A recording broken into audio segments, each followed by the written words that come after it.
தென்கட்சி கோ. சாமிநாதன் ஐயா அவர்களின் இன்று ஒரு தகவல். நகைச்சுவை கதைகள்.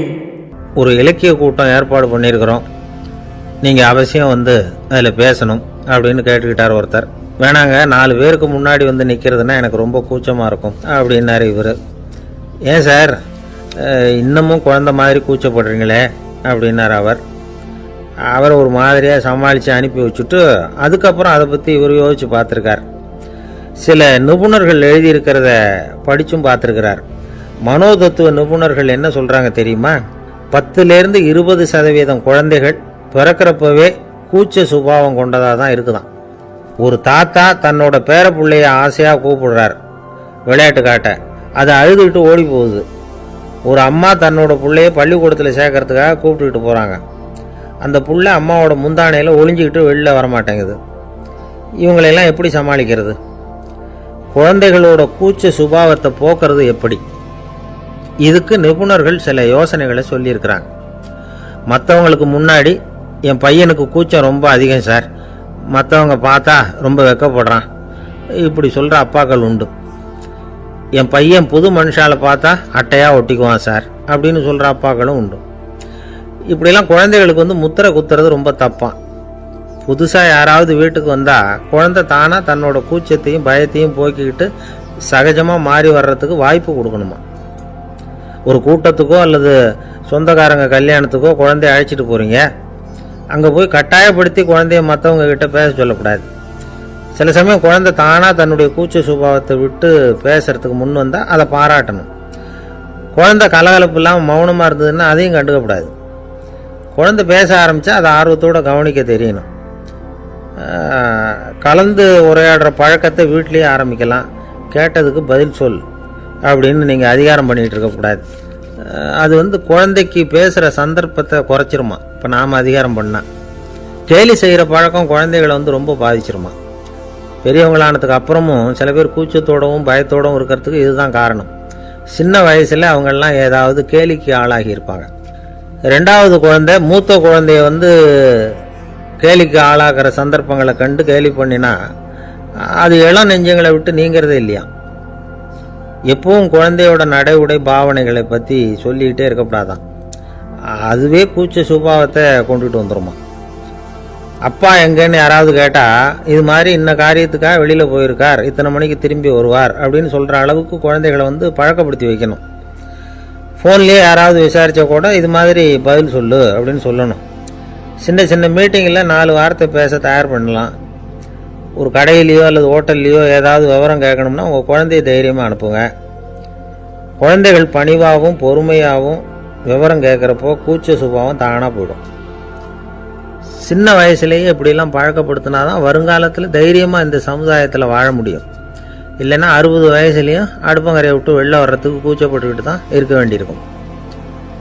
இந்த காலத்து பிள்ளைங்க எவ்வளவோ பரவாயில்ல, எதுக்கும் தயங்குறதில்ல, கூச்சப்படுறதில்ல.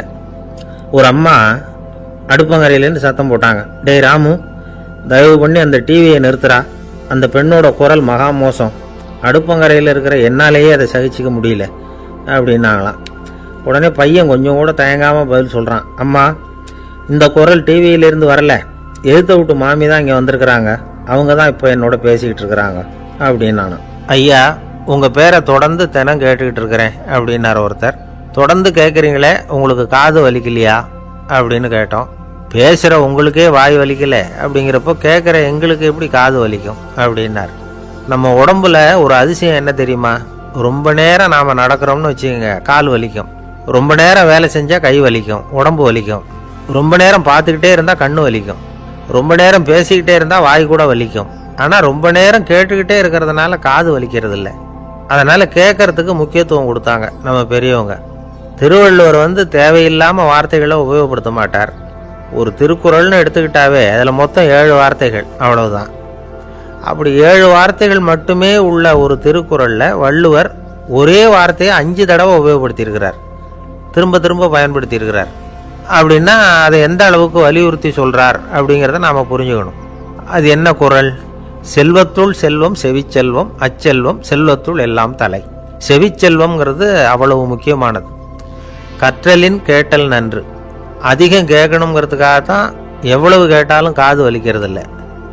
குறைச்சலாக பேசணும், அதிகமாக கேட்கணும். இன்னொரு விஷயம் கவனிங்க, நம்ம உடம்புல கண்ணுக்கு மூடி இருக்குது, எதையாவது நாம் பார்க்க விரும்பலைன்னா உடனே கண்ணை மூடிக்கலாம். நம்ம வாய்க்கு மூடி இருக்குது, பேச விருப்பம் இல்லையா, வாயை மூடிக்கலாம். மூக்குக்கு கூட மூடிக்கிற வசதி இருக்குது, எதையாவது முகர விருப்பம் இல்லையா, மூச்சை அடக்கிக்கலாம். ஆனால் பாருங்கள், காதுக்கு மூடி கிடையாது, அதை கையால் தான் மூட முடியும். யார் என்ன சொன்னாலும் அது நல்லதோ கெட்டதோ காதில் விழுந்துக்கிட்டு தான் இருக்கும். அறிவு தான் நல்ல விஷயங்களை எடுத்துக்கிட்டு கெட்ட விஷயங்களை விட்டுடணும். நல்ல கருத்துக்கள் நம்ம காதில் நிறைய விழுந்துக்கிட்டே இருக்கணும், அதை கேட்டு நாம் நல்லபடியாக வாழணுங்கிறது தான் படைப்பின் விருப்பம். ஆன்மீகவாதிகள் கூட ஒன்று சொல்லுவாங்க, அதாவது ஆன்மீக பாதையில் நீங்கள் முன்னேறணும்னா முதல்ல சிரவணம் செய்யணும்பாங்க. அதாவது பெரியவங்க சொல்கிற நல்ல கருத்துக்களை கேட்கணும் அப்படின்னு அதுக்கு அர்த்தம். அதனால் யார் நல்ல கருத்துக்களை சொன்னாலும் அதை காது கொடுத்து கேளுங்க. இவ்வளவு கருத்துக்களையும் நம்ம நேயர் ஒருத்தர்கிட்ட சொல்லிகிட்டு இருந்தோம். அவரும் சரி சரின்னு தலையாடிக்கிட்டே இருந்தார். அப்புறம் சொன்னார், நீங்கள் சொல்கிறது சரிதான் சார், காதுக்கு மூடி இல்லைங்கிறது ரொம்ப சரி, அதனால தான் உங்கள் தகவல் கூட நாங்கள் விரும்புகிறோமோ இல்லையோ தினம் காதில் விழுந்துக்கிட்டு இருக்குது அப்படின்னார். எங்களுக்கு ரொம்ப பெருமையாக இருந்தது. அப்படியா அப்படின்னோம். ஆனாலும் என்ன மாதிரி சில பேர் நீங்கள் தகவல் சொல்கிற சமயத்தில் காதில் மூடி இல்லையேன்னு சொல்லி கவலைப்படுறதில்ல சார் அப்படின்னார். ஏன்னு கேட்டோம். காதை மூடுறதுக்கு தானே வசதி இல்லை, ரேடியோவை மூடுறதுக்கு வசதி இருக்குதுல்ல, அதனால் டக்குன்னு அதை மூடி வச்சுருவோம் அப்படின்னார். வங்க நாவலாசிரியர் சரத் சந்திரர் ஒரு நண்பர் அவர்கிட்ட வந்தார். வழக்கமாக எல்லா எழுத்தாளர்கள்கிட்டையும் கேட்குற ஒரு கேள்வியை கேட்டார். நீங்கள் எழுத்துத்துறைக்கு வந்தது எப்படி, இதுதான் கேள்வி. அதை தெரிஞ்சு என்ன பிரயோஜனம்னார் சரத் சந்திரர். சும்மா சொல்லுங்களேன், தெரிஞ்சுக்கிறேன் அப்படின்னார் வந்தவர். சரி சொல்கிறேன்னு ஆரம்பித்தார். நான் ரங்கூனில் வேலை பார்த்துக்கிட்டு இருந்தேன். சம்பளம் பத்தில், வேலையும் பார்த்துக்கிட்டு ஒரு பலசரக்கு கடை வைக்கலாம்னு நினச்சேன். என்னால் மளிகை கடை வச்சு சரியாக நடத்த முடியுமாங்கிற சந்தேகம் என் மனைவிக்கு. அதை சோதனை பண்ணி பார்க்கணுங்கிறதுக்காக சில பொருள்களின் அளவு, அதோட விலை, இப்படி சிலதை சொல்லி எல்லாத்தையும் மனக்கணக்காக கூட்டி போட சொன்னாங்க. என்னால் சரியாக கூட்டி சொல்ல முடியல. உங்களால் மளிகை கடை நடத்த முடியாதுன்னு சொல்லிவிட்டாங்க. உடனே என்ன பண்ணுறது, வேறு வழி இல்லை, கதை எழுத ஆரம்பிச்சிட்டேன் அப்படின்னார். கேட்டவருக்கு சிரிப்பு வந்துட்டு தான். சரத் சந்திரர் ஒரு பக்கம் சீரியஸான நாவல்கள், சிறுகதைகள் எழுதியிருந்தாலும் அவருடைய இன்னொரு பக்கம் வேற விதம். நண்பர்கள்கிட்ட பேசும்பொழுதும் சரி, அவர்களுக்கு கடிதங்கள் எழுதும் போதும் சரி, கேலியும் கிண்டலும் நகைச்சுவை உணர்வும் அதிகமாக இருக்கும். காந்திஜி ஒரு சமயம் கல்கத்தாவுக்கு வந்திருந்தார். தேசபக்தர்கள் பல பேர் அவர்கிட்ட பேசிக்கிட்டு இருந்தாங்க. அப்போது சரத் சந்திரரும் அங்கே இருந்தார். கிரண் சங்கர் ராய் அப்படிங்கிறவரும் அங்கே இருந்தார். அவர் சொன்னாராம், காந்திஜியோட பழகிய முதல் வங்காளி நான் தான். போயர் யுத்த காலத்தில் இவர் லண்டனுக்கு வந்திருந்தப்போ என்கிட்ட தான் வங்காள மொழி கற்றுக்கிட்டார் அப்படின்னாராம். உடனே சரத் சந்திரர் காந்திஜியை பார்த்து, இவர் உங்களுக்கு வங்காள மொழி கற்றுக் கொடுத்தது உண்மைதானா அப்படின்னாராம். ஆமான்னாராம் காந்தி. அதனால தான் உங்களால் வங்காள மொழி கற்றுக்க முடியல அப்படின்னாராம். எல்லாரும் சிரிச்சாங்களாம். சரத் சந்திரர் சாம்தாபேர் அப்படிங்கிற கிராமத்தில் தங்கியிருந்தார் ஒரு இலக்கிய நிகழ்ச்சியில் கலந்துக்கிறதுக்காக. அதுக்காக ஒரு கல்கத்தாவுக்கு போக வேண்டிய சூழ்நிலை. அதுக்காக புறப்பட்டார். அந்த சமயத்தில் பின்னாடி இருந்து யாரோ அவரை கூப்பிட்டாங்க. இப்படி கூப்பிட்டவரை பார்த்து இன்னொருத்தர் யாரோ அதட்டி இருக்கிறாங்க. போகிறவரை ஏன் இப்படி கூப்பிடுறீங்க அப்படின்னு. ஏன் கூப்பிட்டா என்னன்னு கேட்டிருக்கார் சரத் சந்திரர். புறப்படுறவங்கள பின்னாடி இருந்து கூப்பிடுறது அபசகுனம், போகிற இடத்துல ஏதாவது ஆபத்து வரலாம் அப்படின்னு அதுக்கு விளக்கம் கொடுத்துருக்கிறார் அவர். உடனே சரத் சந்திரர் சொன்னாராம், இதோ இவங்க என்னை இலக்கிய கூட்டத்துக்கு அழைச்சிட்டு போகிறாங்களே, இதை விட வேற என்ன ஆபத்து வந்துட போகுது அப்படின்னாராம்.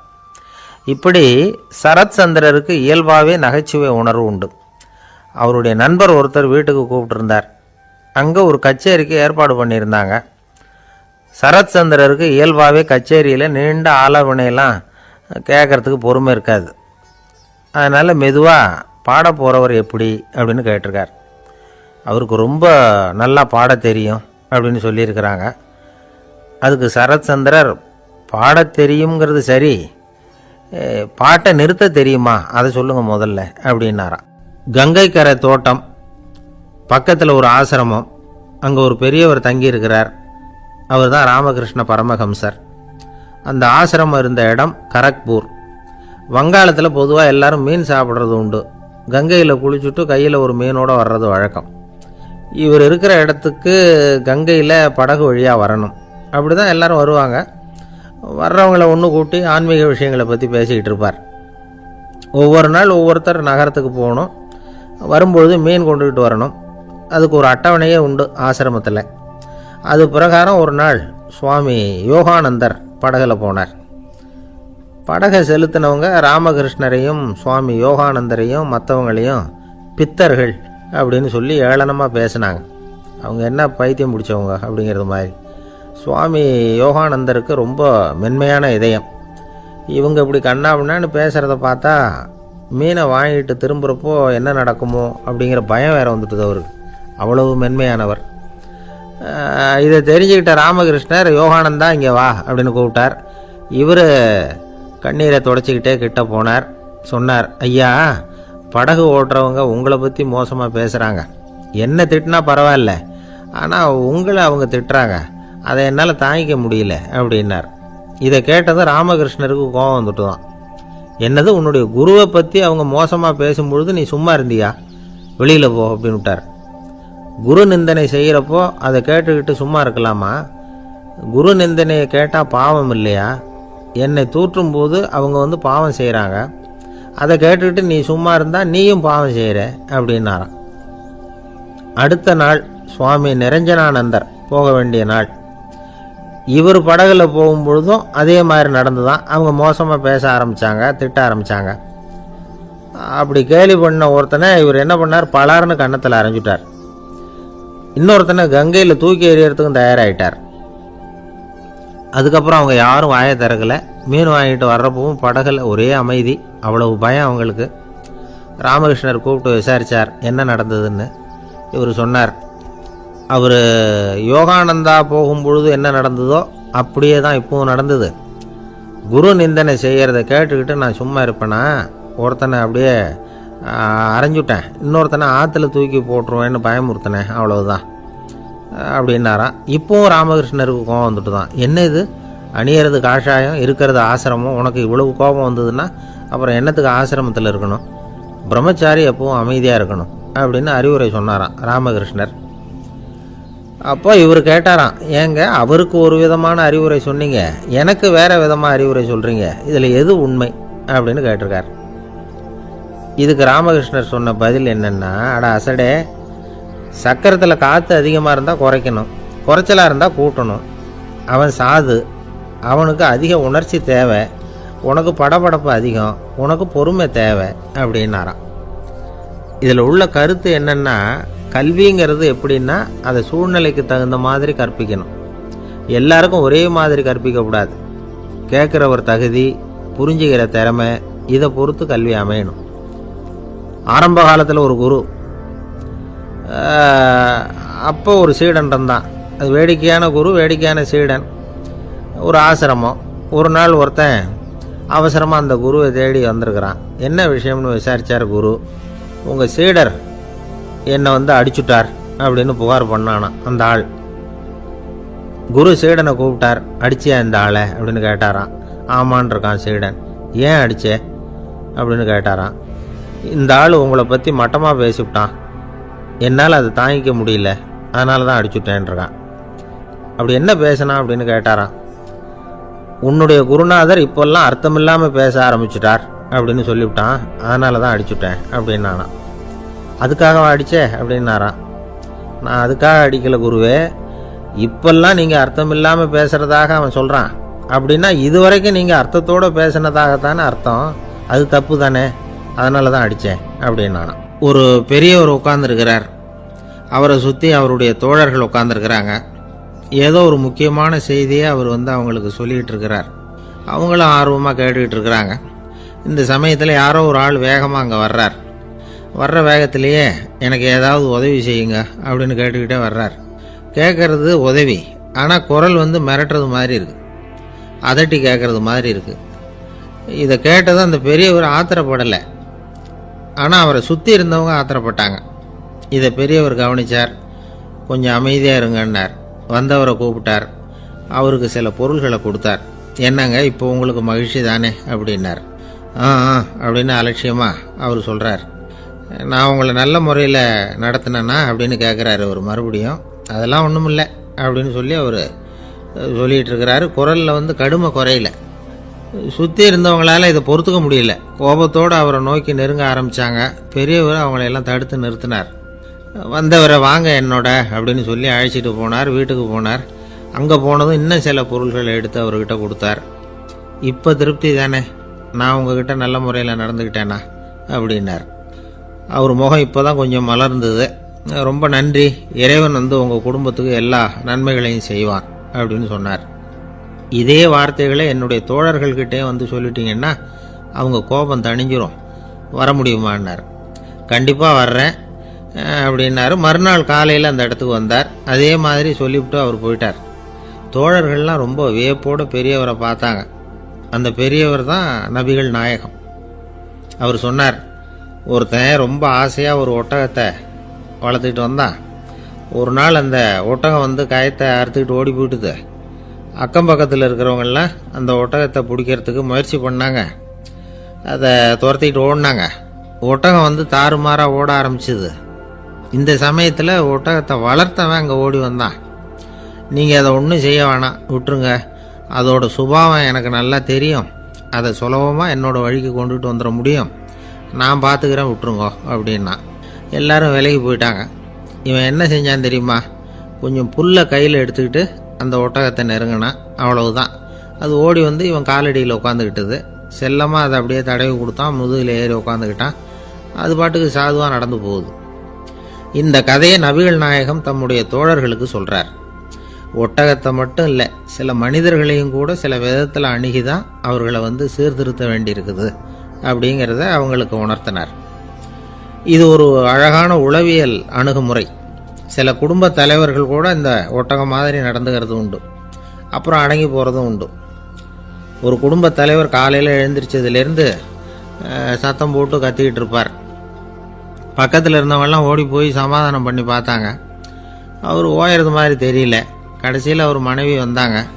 நீங்கள் எல்லாம் விலைக்கு போயிடுங்க, அவர் சுபாவம் எனக்கு தெரியும், நான் பார்த்துக்கிறேன் அப்படின்னாங்க. சரின்னு எல்லாரும் போயிட்டாங்க. சாயந்தரமாக வந்து பார்க்குறாங்க, அவர் சத்தம் இல்லாமல் ஒரு மூலையில் உட்காந்துருக்கிறார். ரொம்ப சாதுவா. ஆச்சரியமாக இருந்தது. என்னம்மா பண்ணீங்கன்னு கேட்டாங்க. அது ஒன்றும் இல்லைங்க, ஒரு வேளை சாப்பாட்டை நிறுத்தினேன், பட்னி போட்டேன், அவ்வளவுதான் அப்படின்னாங்க அந்த அம்மா. ஒரு ராஜா ஊரெல்லாம் சுற்றி பார்த்துட்டு வரலாம்னு ஒரு நாள் புறப்பட்டு போனார்.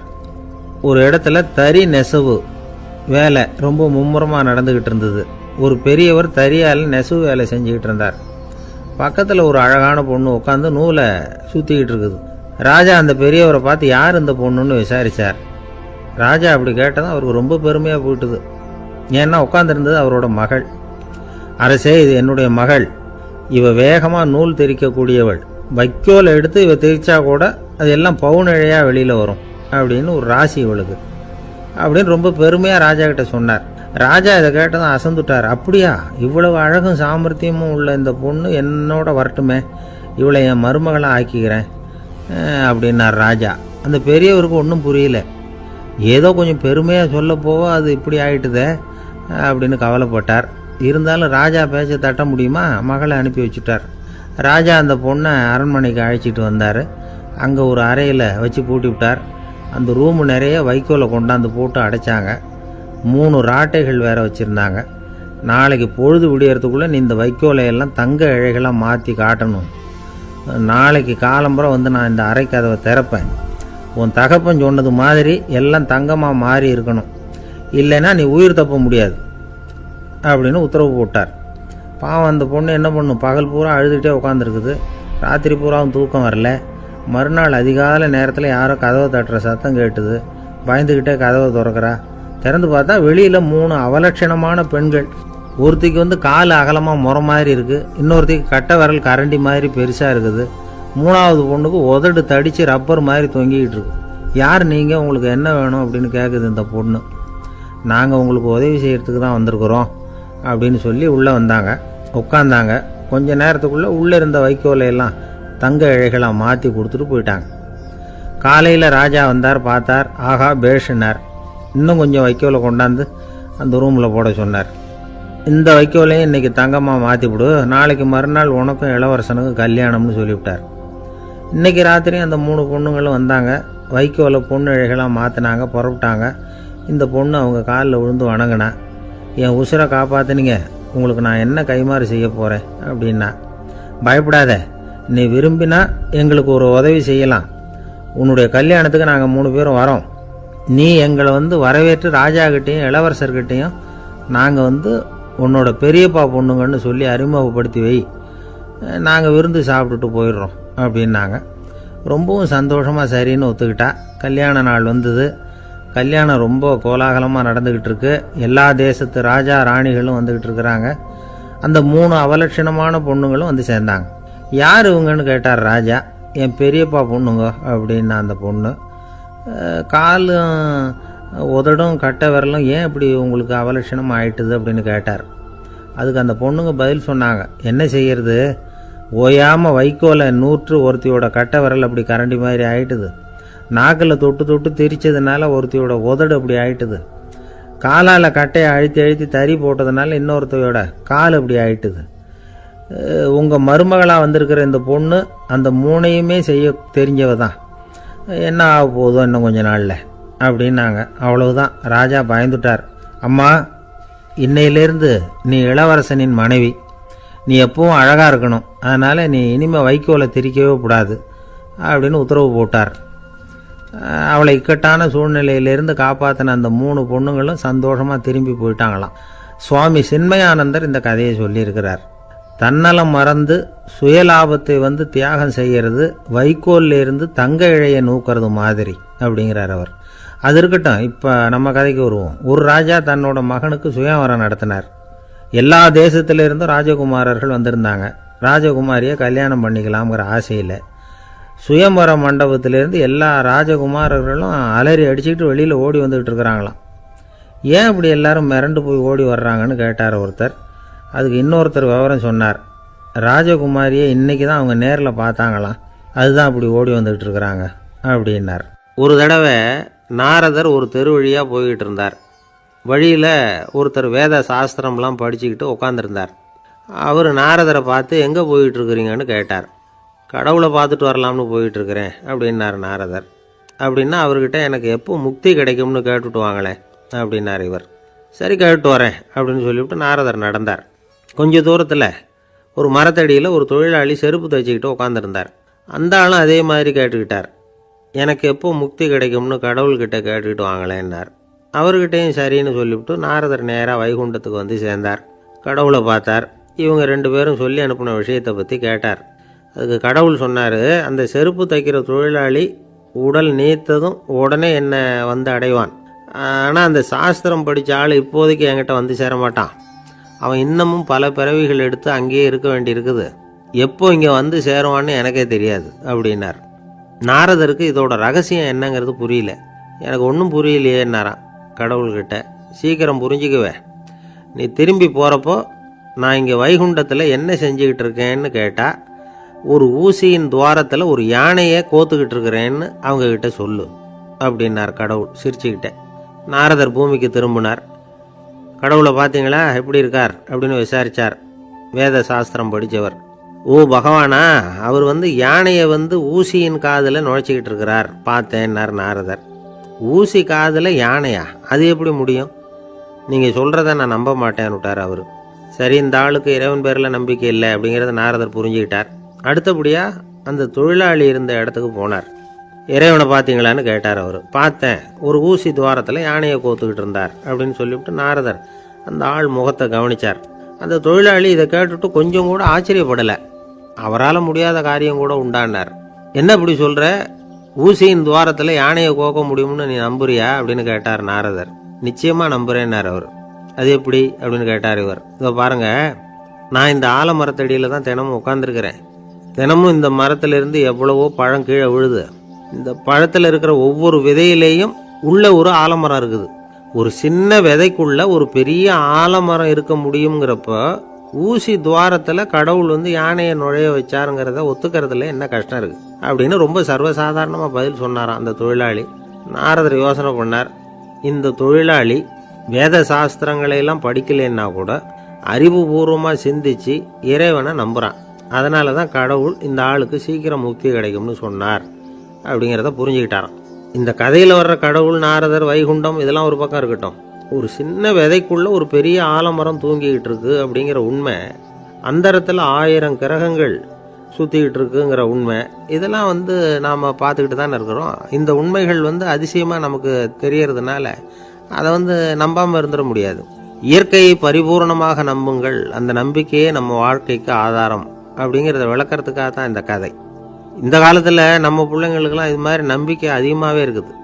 ஒரு நாள் ஒரு சின்ன பையன்கிட்ட கேட்டேன், ஏன்பா கடவுள் ஒரு பானைக்குள்ளே ஒரு யானையை நுழைய வச்சுட்டாருன்னு சொன்னால் அதை நீ நம்புவியா அப்படின்னு கேட்டோம். நம்புவேன் சார், அது ஒன்றும் பெரிய அதிசயம் இல்லைன்னா. எப்படிறான்னு கேட்டோம். எப்படின்னா அந்த பானை அந்த யானையை விட பெருசாக இருந்திருக்கும், அவ்வளவுதான் அப்படின்னு சொல்கிறான். ஒரு ஊரில் ஒரு ராஜா இருந்தார். அவர் அடிக்கடி காட்டுக்கு வேட்டையாட போவார். சில நண்பர்களையும் கூட அழைச்சிக்கிட்டு போவார். காட்டுக்கு போனதும் ஆளுக்கு ஒரு பக்கமாக போய் வேட்டையாடுவாங்க. சாயந்தரமாக திரும்பி வருவாங்க. மறுநாள் அரண்மனையில் உட்காந்து ஒவ்வொருத்தரும் அவங்க அனுபவங்களை எல்லாம் சொல்லிக்குவாங்க. அவங்க வீரத்துக்கு தகுந்த மாதிரி பரிசை அந்த ராஜா கொடுப்பார். இது மாதிரி ஒரு தடவை எல்லாரும் வேட்டைக்கு போயிட்டு திரும்பி வந்ததும் உட்காந்து பேச ஆரம்பிச்சிருக்கிறாங்க. ஒருத்தன் சொன்னான், தன்னுடைய வீர தீர செயலை பற்றி அளக்க ஆரம்பிச்சிட்டான். ஏன்னா அதுக்கு பரிசு கிடைக்க போகுதில்ல, அதனால். அவன் என்ன சொன்னான் தெரியுமா? அரசே, நேற்றுக்கு காட்டில் என்னாச்சு தெரியுமா? எனக்கு நேராக ஒரு சிங்கம் வாயை திறந்துக்கிட்டு வந்துட்டுது. நான் பயப்படவே இல்லை. உடனே ஒரு கல்லை எடுத்து குறி பார்த்து வீசினேன். சிங்கத்து வாய்க்குள்ளே போய் அந்த கல் மாட்டிக்கிட்டுது. அவ்வளவுதான். அந்த சிங்கம் என்னை பார்த்து. தென்கட்சி கோ சாமிநாதன் ஐயா அவர்களின் இன்று ஒரு தகவல் நகைச்சுவை கதைகளை கேட்டு ரசித்தமைக்கு நன்றி.